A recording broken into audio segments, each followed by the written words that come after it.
Aaron Scherbaum, Assistant Chief of the Atlanta Police Department, D-A-R-I-N-S-C-H-I-E-R-B-A-U-M. Thank you all for being here this morning. It's important for us that we update the citizens of our city on the condition of their police officer and allowing us to make sure that we bring this factual information to them. This morning about 5:56, our officers from the Zone 5 precinct responded to a possible burglary at a business at 969 Marietta Street.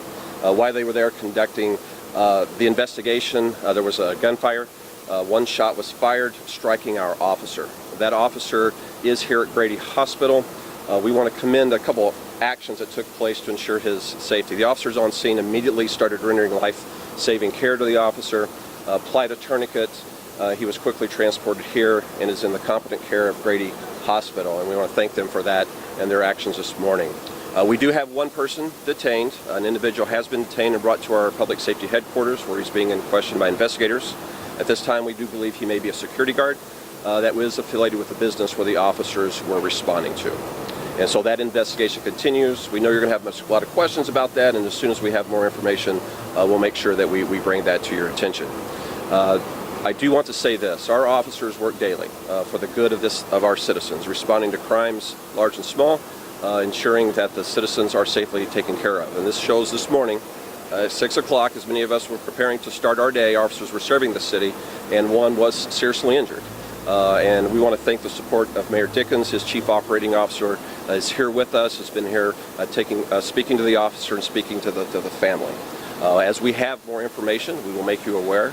This officer is a 4-year veteran of the Atlanta Police Department. We have spoken with him. He is in good spirits, but is certainly going to have some medical care today and the next few days to come. Was it a graze? And what part? It was not a graze, ma'am. He was shot, and immediate medical care had to be rendered to ensure that injury was not life-threatening. We're going to release that at the appropriate time. We want to focus now on his care and his recovery. So you're saying it appears that the security guard is the person who shot him? That appears at this time, sir. We are in the early hours of the investigation, and as more facts become known, we will certainly release that through our public affairs unit. Were you able to catch the burglar? That burglary investigation remains active, and we will have updates on that as well. It is our diligence of this department to hold every burglar accountable, and we will not lose sight of that as we care for our officer. Is it possible the security guard misfired, or do you know the circumstances of why the security guard was fired a shot? Our investigation is active, and we're currently speaking with him. We're reviewing video. We're looking into all aspects to give us the clearest picture of what transpired this morning. The shooter took inside the establishment?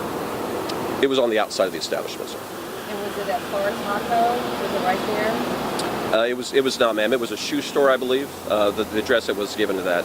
And we do want to acknowledge Grady Hospital. This is a top-notch trauma center.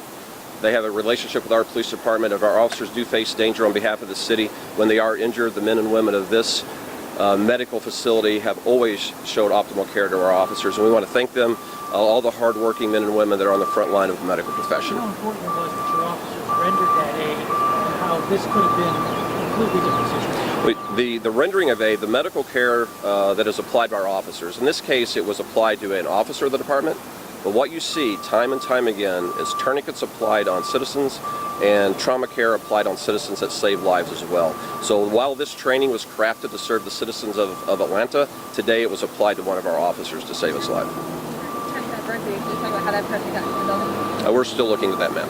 We hope to have more information on that soon. Was he shot in the leg? Can you confirm? He was shot. That is still information we're going to allow to be private for the sake of the family. That will release at the appropriate time. It was not a graze. It was not a graze, ma'am. That is correct. And we do want to be very clear on that.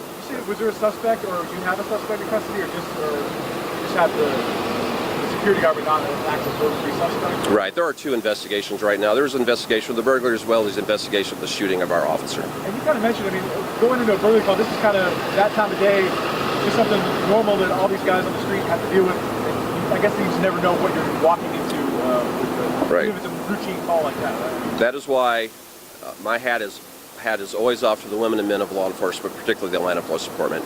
Every call has an element of danger, and it shows the bravery and the commitment and dedication of our officers that on any call that they stand in the gap for our citizens. Anything else that you know? All right, thank you, everyone. All right, thank you all. Appreciate you being here this morning.